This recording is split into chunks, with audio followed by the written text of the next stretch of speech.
풍성한 복이 보장된 순종.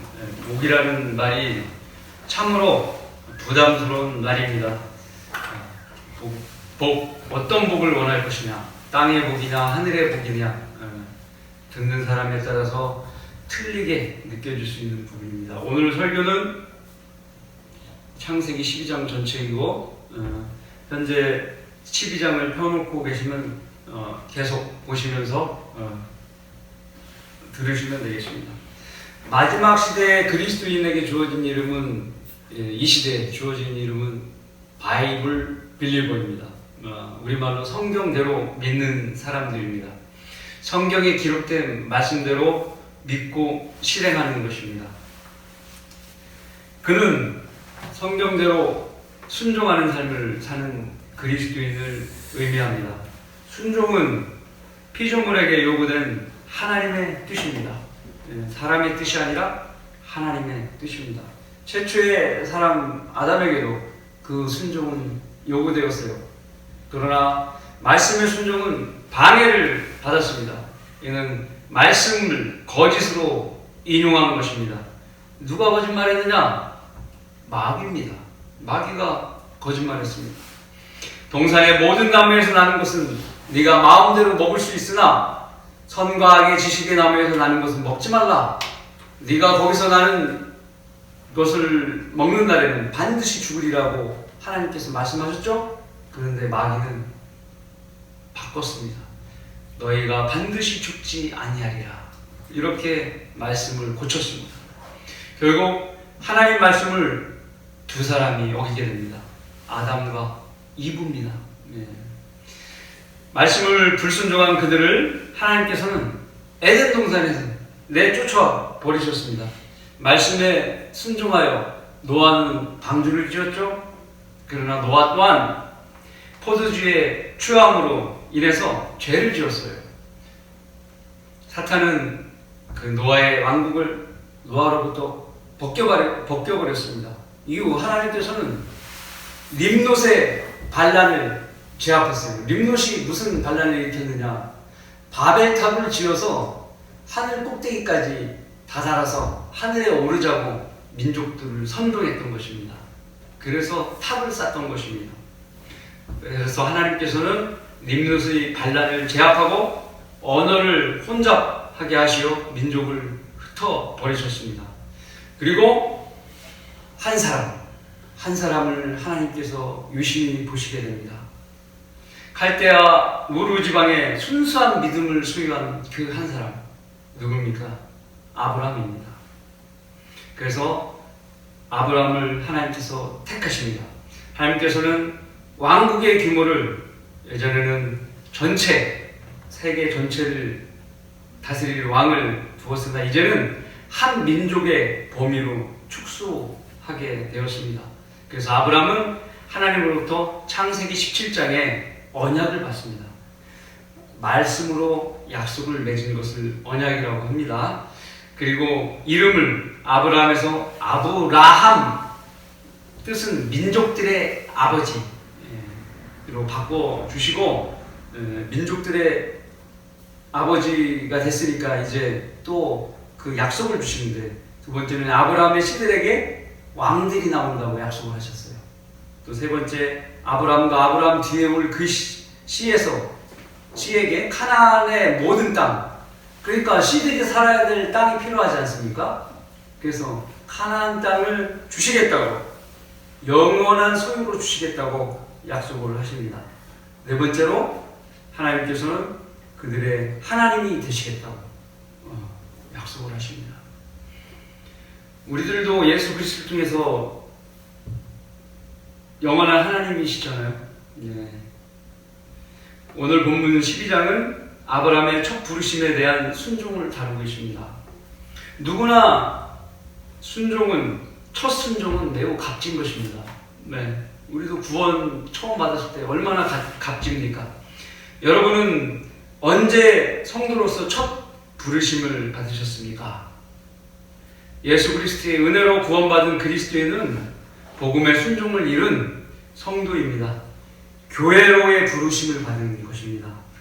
세상이라는 곳에서 하나님의 나라로, 마귀의 자식에서 하나님의 아들로 불러냄을 받은 것을 말합니다. 풍성한 복을 보장해 주시고 계신 하나님께 우리는 순종의 모습을 보여드려야 하는 것입니다. 이제 우리는 오늘 말씀을 통해서 순종에 대한 많은 것들을 배워보고자 합니다. 풍성한 복을 보장하고 계신 하나님께서 원하시는 것은 순종입니다. 첫 번째로, 온전한 순종은 하나님께서 원하시는 뜻입니다. 다시 한번 읽겠습니다. 풍성한 복을 보장하고 계신 하나님께서 원하시는 것은 순종입니다. 첫 번째로, 온전한 순종은 하나님께서 원하시는 뜻입니다. 원하시는 뜻이라는 거예요. 1절, 주께서 아브라함에게 말씀하셨는데 너는 네 고향과 네 친족과 네 아비의 집을 떠나 내가 내게 보여줄 땅으로 가라. 이게 12장 1절의 말씀입니다. 하나님께서는 하나님의 뜻을 전하기 위해서 사람의 모습으로 나타나셨습니다. 바로 말씀 하나님께서 하나님의 천사, 즉 예수 그리스도의 모습으로 나타나셔서 말씀을 하신 것입니다. 아브라함은 하나님으로부터 선택을 받은 사람입니다. 왜 하나님께서는 칼데아 우르를 떠나라고 하셨을까요? 이유는 첫 번째로, 그들이 거주하는 아비의 집인 우르 지방은 달의 신, 이 달의 신의 명칭은 신이에요. 신. 우리가 지금 부르고 있는 신이 여기서 유래된 것으로 추정이 됩니다. 달의 신의 이름이 신입니다. 를 포함한 많은 우상들을 믿는 우상의 근거지였고, 그래서 거기를 하나님께서 거기 떠나 이렇게 말씀하신 거예요. 두 번째, 왜 떠나라고 하셨나? 하나님의 눈동자 같은 땅이 있었습니다. 하나님께서 아끼시는 땅이 있었다고요. 그것이 카나안 땅입니다. 앞으로 아브라함에게 그 땅을 내게 소유로 줄 테니까 네가 거기로 가라, 이렇게 말씀하실 겁니다. 보여준다. 아직 말씀을 안 하셨어요. 보여줄 땅이 있다는 것입니다. 모든 사람의 마음을 꿰뚫어 보시는 하나님께서는 순수한 믿음을 지니고 있는 아브라함을 선택한 것이죠. 그러나 문제가 생긴 것입니다. 아브라함은 아버지 테라와 일부 친족 그리고 롯을 데리고 하란으로 간 것입니다. 우르를 떠나서 혼자 가야 되는데 이렇게 친족을 데리고 간 거예요. 우르 지방을 떠나서 하란에 왔고 거기서 한참의 기간 동안 머물렀던 것을 창세기 11장 31절을 통해서 알 수 있습니다. 아버지와 롯을 데리고 나온 것은 확실한 사실입니다. 하나님의 명령대로 모두를 우르에 남겨두어야 했지만 같이 떠난 것이죠. 참고로 아버지 테라는 하란에서 죽었습니다. 롯은 카나안 땅에 같이 동행하게 됩니다. 결국 불온전한 순종으로 인하여 여종들이 지체되고 또 아브라함과 롯의 목자들 간에 분쟁까지 생기게 되었습니다. 나중에 그래서 롯과 카나안 땅의 소유를 나누게 되었거든요. 이처럼 불온전한 순종은 하나님의 계획을 지체시키는 계기를 마련합니다. 온전한 순종을 해야 되는데 자기 생각이 반영이 되면은 지체가 된다는 거예요. 문제가 생긴다는 거예요. 우리도 마찬가지로 처음 구원받은 성도에게 요구되는 것은 무엇입니까? 떠나라는 말입니다. 영적으로는 세상에서 떠나 하나님의 나라에 편입되었는데 육신은 세상의 놀이터에 머물러 있는 성도에게 주어지는 말입니다. 구원받은 그는 아직도 과거의 습관 속에 살게 되는 것입니다. 마치 양식장에서 키우던 물고기가 양식장 밖으로 나왔는데 해방되었는데 다시 양식장 주변에 머무르는 것과 같습니다. 이것은 주는 먹이를 받아 먹는 편한 습관에 의해서 그렇게 머무르는 것입니다. 그것에 길들여져 있다는 것입니다. 성도는 과거에 비속하고 저속한 언어 또 농담을 버리지 않으면 안 됩니다. 구원받은 사람은 농담하는 것을 즐기거나 해서는 안 되는 겁니다. 그러면 육신적인 그리스도인이 되는 것입니다. 온전한 성별이 하나님의 뜻입니다. 육신의 욕망을 쫓아 살고 성령을 따르지 않는 것은 부분적인 순종인 것입니다. 온전한 순종을 보여야 합니다. 그것이 하나님의 뜻입니다. 개인적인 성장의 지체와 정체 현상이 발생하는 것이죠. 하나님께서 아브라함에게 원하시는 온전한 순종을 여러분에게도 원하시는 것입니다. 히브리서에서는 이렇게 말씀하고 계십니다. 믿음으로 아브라함은 장차 유업으로 받을 땅으로 떠나가는 부름을 받았을 때 순종하여 어디로 가야 하는지도 모르면서 떠났으며, 히브리서 11장 8절입니다. 모르면서 떠났다는 거예요. 출발할 때 어디로 가야 되지? 모르면서 떠났다는 거예요. 어디로 가야 하는지도 모르면서 여러분은 떠날 수 있겠습니까? 어느 날 여러분의 아버지나 혹은 직원이라면 사장에게 이런 말을 듣습니다. 일단 떠나. 내가 나중에 휴대폰으로 네가 갈 곳을 알려줄게. 이 말을 들으면 어떻게 반응을 하시겠습니까? 사람마다 좀 틀리겠죠? 첫 번째, 일단 갈 곳을 말씀하시면 떠나겠습니다. 이런 사람이 있을 거예요. 두 번째는 방향이라도, 떠날 방향이라도 좀 알려주시죠. 세 번째는 아직 급하지 않으면 나중에 갈게요. 등등 다양한 답변이 나올 것입니다. 아브라함은 어땠습니까? 아브라함은 떠나는 명령에 대해서는 온전한 순종을 보였던 것입니다. 우리는 우리 자신을 살펴봐야 합니다. 내게 주어진 주님의 명령을 지체하고 있는 것은 없는지, 아니면 무시하고 있지는 않은지, 지체하지 않고 빠른 실행만이 하나님께서 성도에게 풍성히 계획된 복을 열어주시는 것입니다. 풍성한 복을 보장하고 계신 하나님께서 원하시는 것은 순종입니다. 두 번째로, 순종을 통해 위로부터 오는 복은 풍성합니다. 순종을 통해서 위로부터, 하나님으로부터 오는 복은 풍성하다는 겁니다. 2절과 3절 보시겠습니다. 내가 너로 큰 민족을 이루게 할 것이며 내게 복을 주고 네 이름을 위대하게 하리니 너는 복이 되리라. 너를 축복하는 자들에게 내가 복을 주고 너를 저주하는 자를 저주하리라. 네 안에서 땅의 모든 족속들이 복을 받을 것이라 하셨더라. 은혜로운 말씀이죠.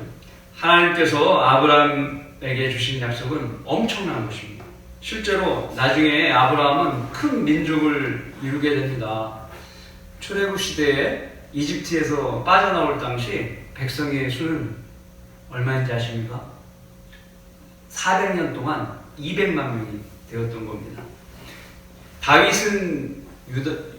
다윗의 시대에서는 용사만 80만 명을 가졌고, 솔로몬 시대에는 수가 너무 많아서 이스라엘 민족이 바닷가의 모래와 같았다고 성경은 말씀합니다.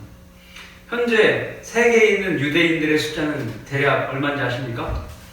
2,500만 정도로 추정하고 있습니다. 특히 유대인들은 전 세계의 대부분을 소유했어요. 대단하죠? 하나님께서는 아브라함에 실제적으로도 복을 주셨습니다. 주께서 나의 주인을 크게 복주셨기에 그는 위대하게 되었으며, 주께서 그에게 양떼와 소떼와 은과 금과 남종들과 여종들과 낙타들과 나귀들을 주셨으며, 창세기 24장 35절의 말씀입니다. 아브라함의 청지기 엘리에셀이 있었습니다.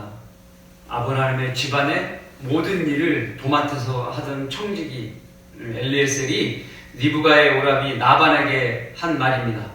3절에 너를 축복하는 자들에게 내가 복을 주고 너를 저주하는 자를 저주하리라. 네 안에서 땅의 모든 족속들이 복을 받을 것이라 라는 말씀은 이스라엘은 하나님으로부터 내려진 복의 중심이 되는 민족임을 말씀하고 계십니다.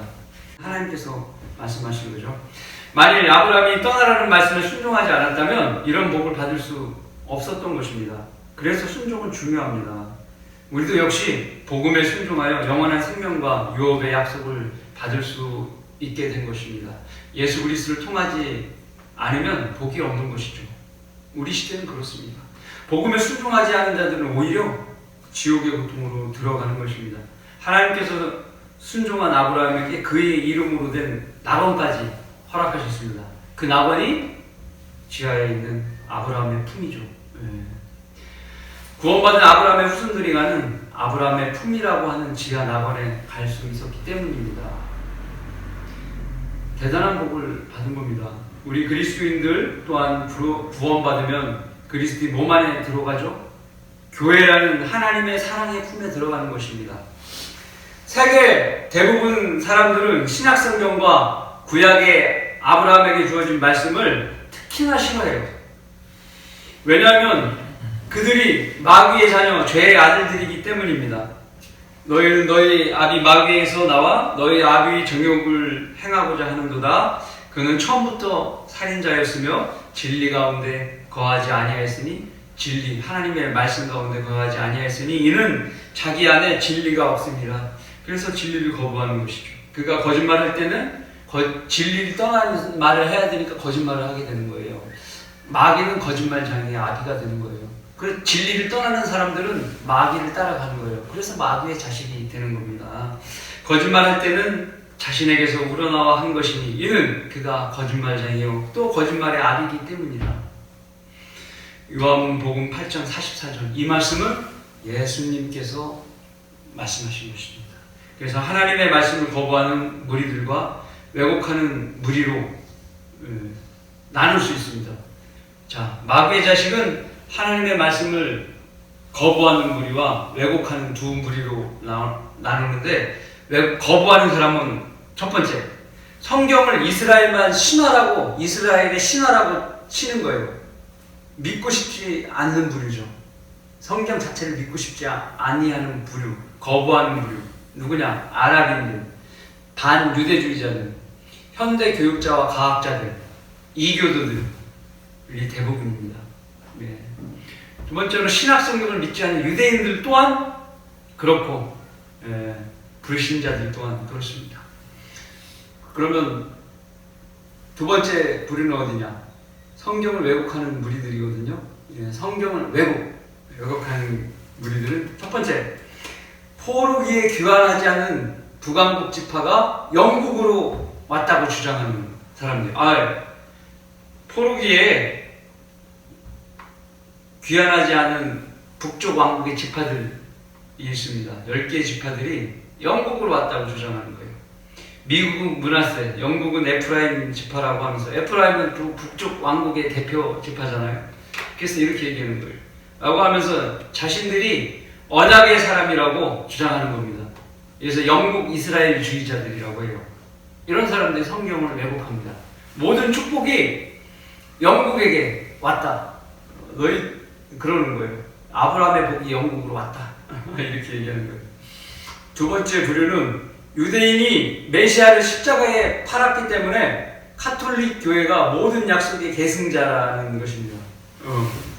대부분 대한민국에 있는 교회들이 이런 입장에 비슷하게 입장을 취하고 있는 거예요.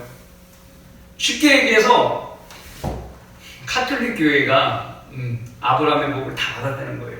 유대인은 니네 복이 아니야. 이제 너네가 예수 그리스도를 십자가에 못 박았기 때문에 모든 복이 교회로 왔어. 이렇게 얘기하는 거예요. 하나님 말씀과 틀리죠.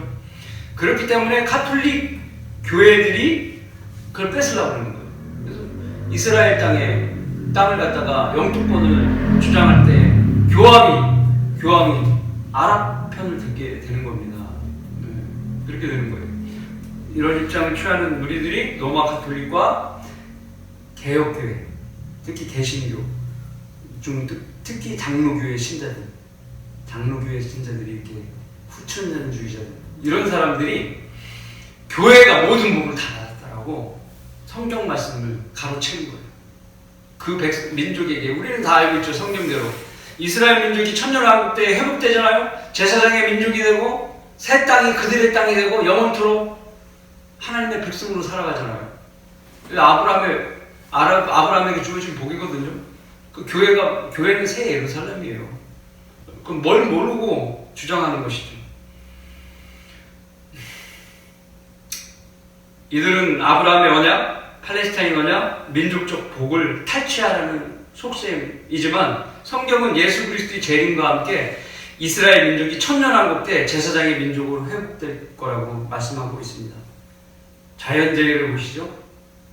세계에 자연재해와 재난이 발생하면 많은 사람이 죽습니다.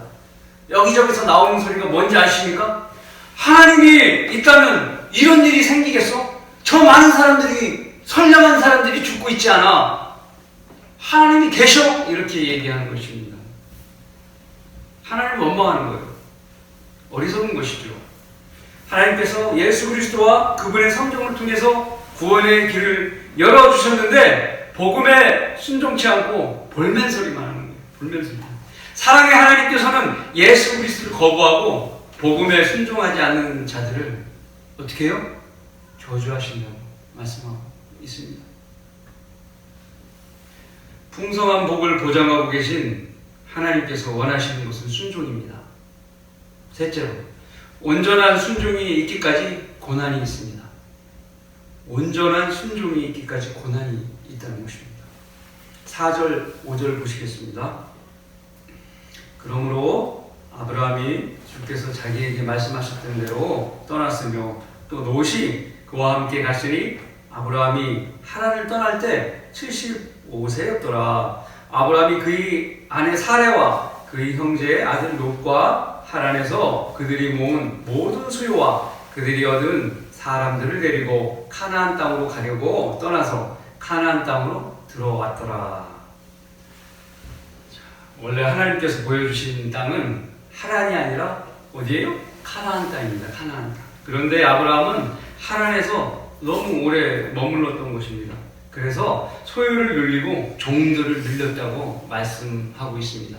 네. 하란 땅에서 종들도 늘리고 아브라함의 소유물도 늘렸다고 이야기하는 것입니다.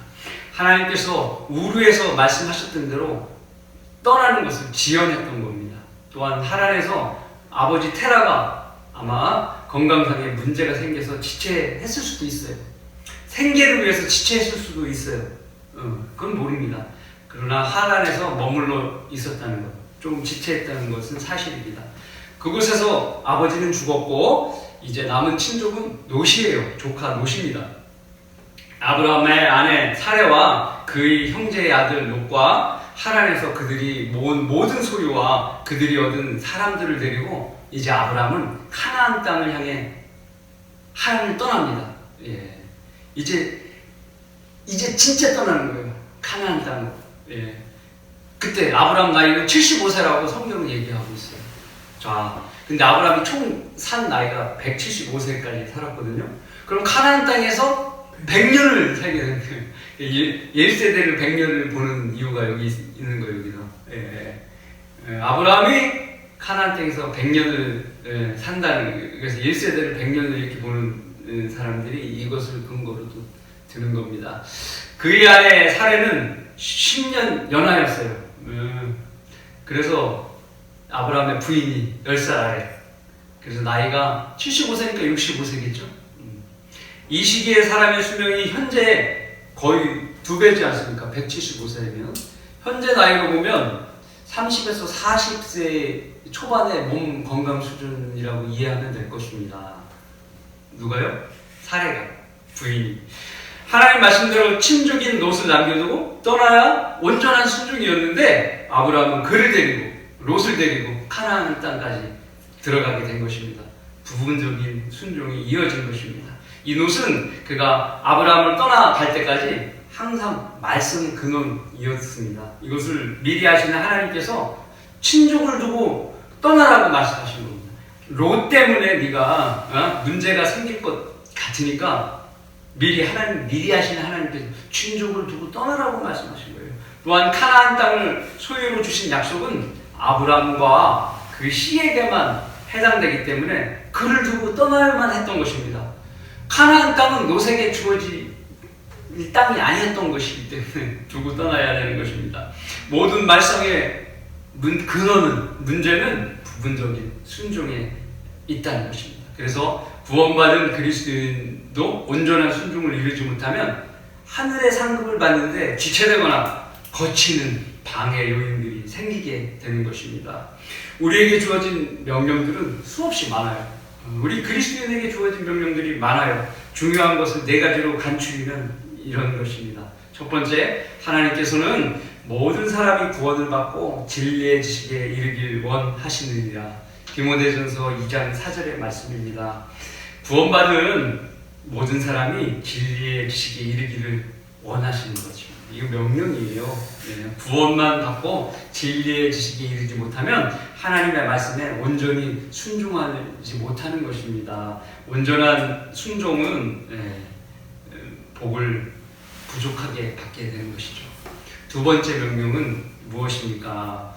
네가 진리의 말씀을 올바로 나누어 자신이 하나님 앞에 부끄럽지 않은 일꾼으로 인정받도록 공부하라. 디모데후서 2장 15절의 말씀입니다. 성경은 모든 시대와 모든 사람에게 주어진 책이기 때문에 각 시대와 각 세대와 각 유대인, 이방인 교회에게 주시는 말씀이 어때요? 다 동일합니까? 아니요, 틀려요. 틀리기 때문에 그 해당되는 민족과 해당되는 세대와 그거에 맞는 말씀을 잘 나눠서 섭취해야 돼요. 골라서 먹어야 되는 것입니다. 그러므로 성도는 진리의 말씀을 하나님께서 나누시는 방법, 이걸 시대의 경륜이라고 하지 않습니까? 잘 나누어서 공부해야 하는 것입니다. 그렇지 않으면 잘못된 것, 불량식품 먹게 되죠? 거짓 교리를 받아들이고 그것을 주장하게 되는 것입니다.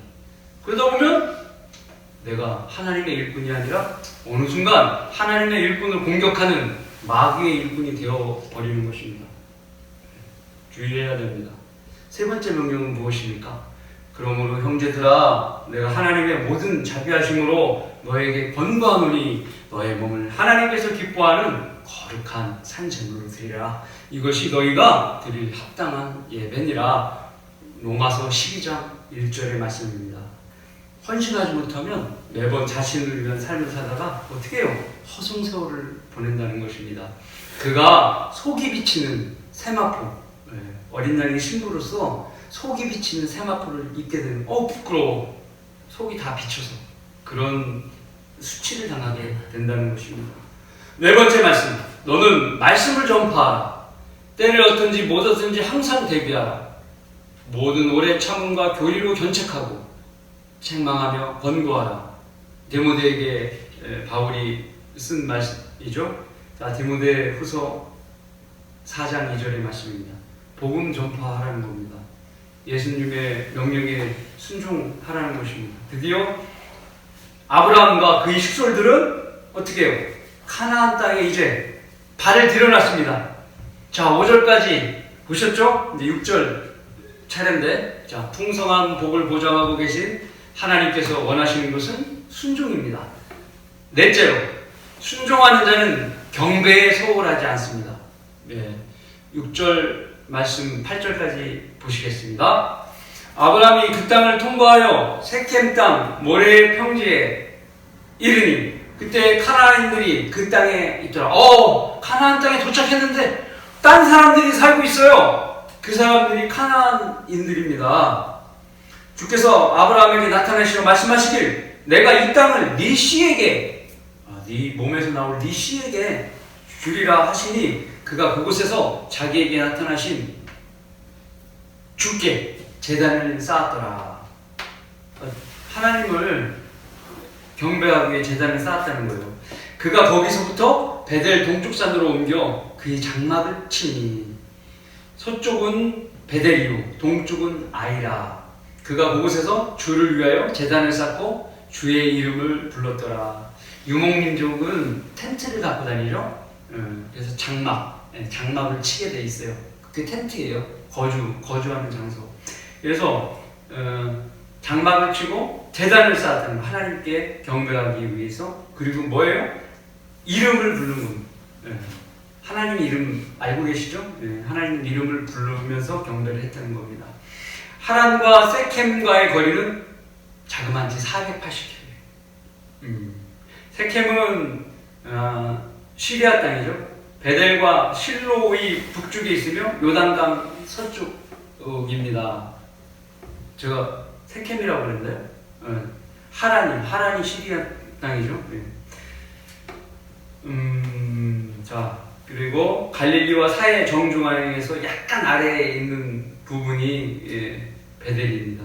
이곳에 아브라함이 도착했으나 카나안들이 이미 거주하고 있었습니다. 이들은 거인들과 연합한 족속이고, 그러니까 지난번에 말씀드린 대로 키가 4m, 5m 되는 거인들이 거기에 살면서 그들하고 합쳐서 사는 사람들이었다는 거예요. 혼합된, 이게 피가 또 섞여 있는 사람들이라는 겁니다. 사탄은 아브라함이 그곳에 도착하기 전에 그들이 이미 그 땅을 차지하고 있었어요. 민족적인 복의 약속을 받았던 아브라함은 하나님으로부터 다시금 약속을 받게 됩니다. 그러니까 하나님께서 다시 약속을 해주셔요. 다시 영거품 얘기합니다. 내가 이 땅을 네 씨에게 주리라. 하나님께서 아브라함에게 우르 지방이고 세켐에 두 번째 나타나신 겁니다. 이번에는 그의 후손에게 이 땅을 주시겠다고 약속을 하신 것입니다. 아브라함은 카나안에 대한 걱정을 전혀 하지 않게 되었습니다. 하나님께서 이 말씀을 하시고 난 다음에 하나님께서는 그에게 다시 커다란 용기를 주시고 복을 주신 것입니다. 아브라함은 베델의 높은 동쪽 산에 제단을 쌓았습니다. 이것은 이스라엘의 산당의 유래가 되었어요. 이 세상의 나쁜 것들은 좋은 것을 왜곡해서 나온 겁니다. 그래서 이 산당에서 제사를 지냄으로써 나중에 하나님께 진노를 사죠. 우상 숭배를 하게 함으로 있어서 이런 나쁜 것을 배운 겁니다. 절차면 이제 하나님을 찬양하는 성막이 지어지기 이전에는 아브라함이 노아처럼 제단을 쌓아서 이렇게 제사를 지낸 거예요. 우리가 교회에서 경배 드릴 때 외형적으로, 형식적으로 드려서는 안 됩니다. 또한 정서적으로 흥분되어서 눈과 귀와 마음이 온통 감정에 압도되는 분위기에서 드려서는 절대 안 됩니다. 특히 요즘 대형 교회들에서 세상 음악, 특히 CCM을 부르면서 후렴 부분을 여러 번 지속적으로 반복하게 합니다. 그곳에 모인 교인들이 흥분해요. 그리고 막 눈물을 흘리고 콧물까지 흘리게 만드는 겁니다. 계속 후렴을 반복함으로써 육신의 즐거움과 흥분을 추구하는 것이에요. 그렇게 진을 빼는 겁니다. 그들의 모습에서 영과 진리의 모습은 전혀 없죠. 경배는 주변 분위기에 휩쓸려서 이루어지지 않아요. 그런 분위기에서 경배 드리는 사람은 하나님 한 분만으로 압도되고 그런 분위기에서 정결한 자신의 마음을 드려야 하는 것입니다. 특히나 구원 받았으면 모든 사람은 바른 성경으로 예배드리는 교회에서 주님께 경배를 드려야 하는 것이 여러분처럼 마땅한 것입니다. 잘못된 성경으로 드려지는 예배의 자리, 그 제단을 비유하는 겁니다. 그것은 하나님께서 거부하시는 산당과 같은 것입니다. 마음이 부패하고 진리를 상실하며 이익이 경건이라 생각하는 사람들 사이에 무익한 논쟁이 일어나느니라. 그런 데서 네 자신은 빠져나오라. 디모데전서 6장 5절의 말씀입니다. 주님이 빠져나오라고 하면 어떻게 해요? 빠져나와야 되는 것입니다. 그것이 순종이에요. 더 이상 그 안에는 하나님의 어떤 축복도 없다는 것을 빨리 깨달을수록 그에게 도움이 되는 거예요. 하늘의 상급이 하루 더 빨리 쌓이는 것이 좋은 것이죠. 하나님의 말씀에 순종하는 사람들은 반드시 바른 성경 위에 세워진 참된 신학교에서 경배를 드려야 합니다. 그것이 애써 돈 번 것과 또 시간을 낭비하지 않는 길입니다.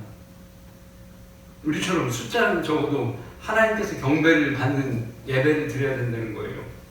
숫자만 많고 1000명, 10,000명 되면 뭐합니까?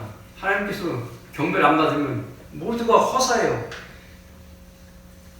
풍성한 복을 보장하고 계신 하나님께서 원하시는 것은 순종입니다. 다섯 번째로, 순종의 삶을 이탈하면 소중한 것을 잃을 수 있습니다. 말씀 9절과 17절을 보시겠습니다. 좀 길어요. 아브라함이 이동하여 남쪽으로 향하여 계속 가더라. 이제 아브라함은요, 남쪽을 향해 가고 있습니다. 그 땅에 기근이 있으므로 아브라함이 이집트로 내려가 거기에 기거하려 하니, 이제 이스라엘에서부터 계속 남쪽으로 가면 이집트가 나와요. 얘는 기근이 그 땅에 심하였습니다. 가나안 땅에 기근이 심해서 먹을 것이 없어서 먹을 것이 있는 이집트 나일강의 삼갑주 평야의 곡창지대로 내려가게 되는 것입니다.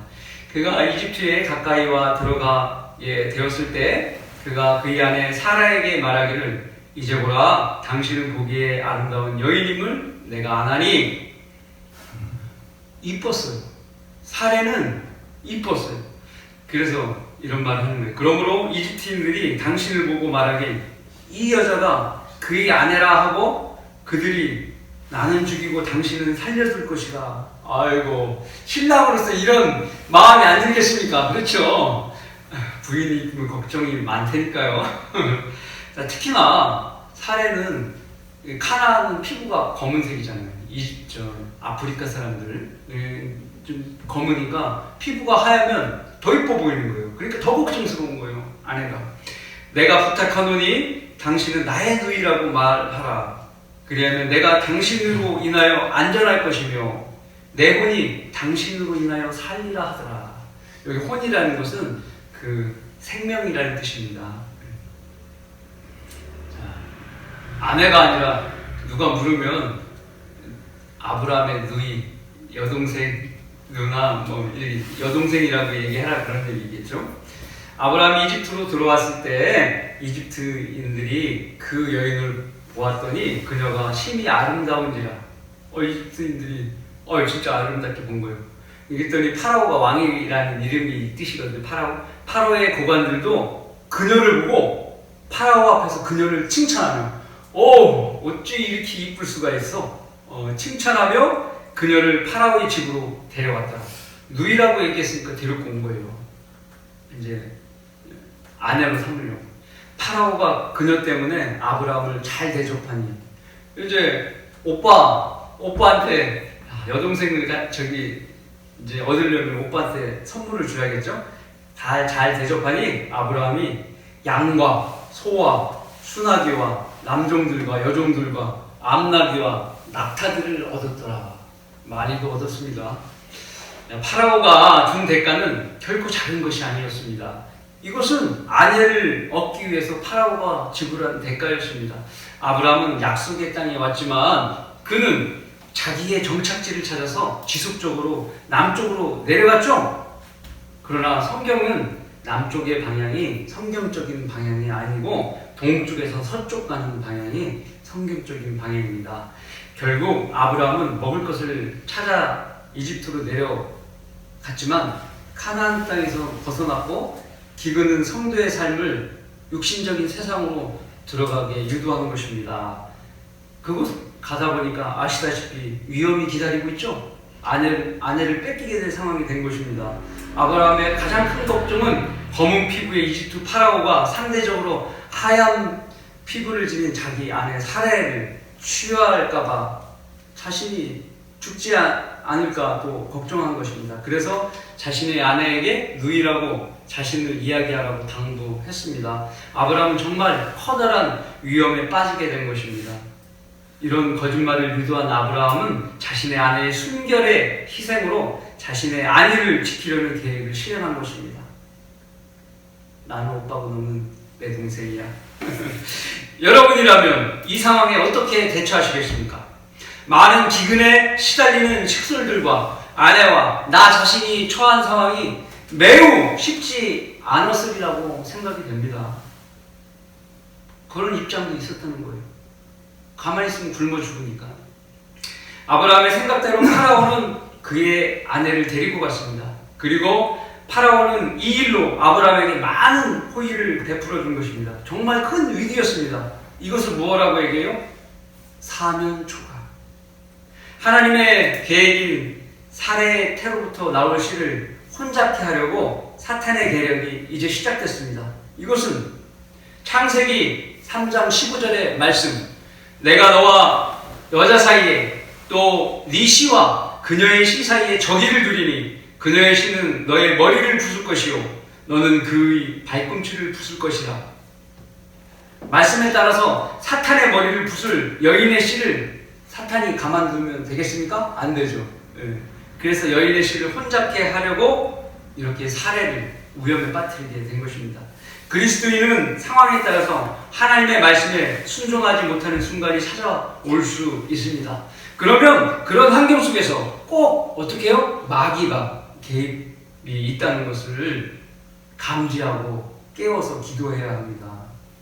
정신을 차리고 깨어있으라. 이는 너희 대적 마귀가 울부짖는 사자처럼 삼킬 차를 두루 찾아 다니기 때문이라. 이럴 때일수록 더욱 하나님께 복종해야 합니다. 그리고 마귀에게 어떻게 해요? 대적하는 거예요. 그러므로 하나님께 복종하라. 마귀를 대적하라. 그리하면 그가 너희로부터 도망하리라. 야고보서 4장 7절의 말씀입니다. 마귀는 우리보다 강해요. 하나님처럼 연수가 오래되고 아직도 살아있잖아요. 마귀는 이길 수 있는 상대가 못 돼요. 우리는 하나님을 통해서 보호받아야 되는 것입니다. 마귀를 이길 수 있는 것은 하나님의 힘을 얻는 것입니다. 위험에 처한 성도는 하나님께 절대적으로 복종해야 합니다. 그것이 현명한 사람입니다. 자신의 노력으로 마귀를 대적하여 이길 수 있다는 생각은 어때요? 빨리 버리셔야 되는 거예요. 그것이 자신의 삶에 큰 도움이 되는 겁니다. 풍성한 복을 보장하고 계신 하나님께서 원하시는 것은 순종입니다. 여섯 번째로, 하나님의 은혜가 없이는 순종의 삶을 유지할 수 없습니다. 18절부터 20절 말씀을 보시겠습니다. 주께서 아브라함의 아내 사레로 인하여 파라오와 그의 집에 큰 역병들로 재앙을 내리시니, 하나님께서 이제 드디어 손을 쓰시잖아요. 파라오가 아브라함을 불러 말하기, 네가 내게 행한 이 일이 어찌 된 것이냐? 어찌하여 그녀가 네 아내라고 내게 말하지 아니하였느냐? 어찌하여 너는 그녀는 나의 누이라고 말하였느냐? 그러므로 내가 그녀를 내 아내로 삼을 뻔하였도다. 그러므로 이제 네 아내를 보라. 그녀를 데리고 네 길을 가라고 하고 파라오가 사람들에게 그에 관한 일을 명령하니 그들이 그와 그의 아내와 그가 소유한 모든 것도 보냈더라. 이런 일이 하나님의 손길이 없다면 정말 우리는 위험에서 건져질 수가 없는 겁니다. 마귀를 못 이긴다니까요. 하나님께서는 큰 역병을 파라오와 이집트에 보내시어 사레가 아브라함의 아내인 것을 알게 만드셨습니다. 그래서 파라오는 아브라함과 아내와 그가 소유한 모든 것을 보내게 됩니다. 그래서 돌려보내주게 된 거예요. 감사하죠. 하나님의 손길이 없었다면 사레는 파라오의 아내가 될 뻔했던 것입니다. 이후 아브라함과 사레와 그가 소유한 모든 것은 가나안 땅으로 돌아오게 됩니다. 이제 고향으로 다시 오는 겁니다. 가나안 땅으로. 결국 순종의 삶은 하나님의 도움 없이는 불가능하다는 것을 보여주고 있습니다. 그리스도인의 삶은 이집트 땅과 같은 세상 속에 사는 삶입니다. 여긴 이집트예요. 마귀가 득실득실하는, 죄가 득실득실한 이집트입니다. 내가 너희에게 쓴 편지에는 음행하는 자들과 사귀지 말라 하였으나 이는 이 세상에 음행하는 자들이나 탐욕하는 자들이나 약탈하는 자들이나 우상 숭배하는 자들과 전혀 함께하지 말라는 것이 아니니 그렇게 하려면 너희가 세상 밖으로 나가야 할 것이니라. 그렇죠? 고린도전서 5장 9절 10절 말씀입니다. 세상 밖으로 나가면 복음을 못 전하잖아요. 그래서 우리는 복음을 위해 세상에 남아있고 우리를 그리스도 안에 머물게 하신 그 은혜로 우리가 그리스도께 순종하는 삶을 살아갈 수 있습니다. 만일 주님께서 내 안에 계시지 않고 내가 주님 안에 없다면 구원받지 못한 상태로 세상 안에서 음행하는 자나 탐욕자, 약탈자, 우상 숭배자로 마귀를 따르고 살았을 것입니다. 그것이 맞는 줄 알고. 그러므로 예수 그리스도의 피로 구원받은 성도들은 하나님의 능력으로 보호받고 있기 때문에 순종의 삶을 얼마든지 살 수 있는 것입니다. 이것이 하나님께서 각자에게 부여해준 기회의 시간들입니다. 결론을 맺겠습니다. 결과적으로 이 세상의 삶은 하나님의 도움이 없이는 살아가기 힘듭니다. 풍성한 복을 보장하고 계신 하나님께서 원하시는 것은 무엇입니까? 순종입니다. 풍성한 복은 하나님께로부터 옵니다. 헛된 경배자는 말씀을 거부하거나 왜곡하는 무리를 따르는 사람들입니다. 하나님께서 아브라함에게도 보여준 것은 말씀을 믿고 따르라는 것입니다. 기록된 말씀에 순종하는 삶을 살지 않는다면 무슨 순종을 따를 것입니까? 이 시대는 아브라함처럼 어느 한 사람만을 위해 하나님께서 직접 나타나셔서 성경에 없는 말씀을 추가하여 말씀하지 않습니다. 바른 말씀의 순종이 하나님의 뜻이며 그 뜻을 따르면 하늘의 상급의 복이 풍성히 쌓이는 것입니다.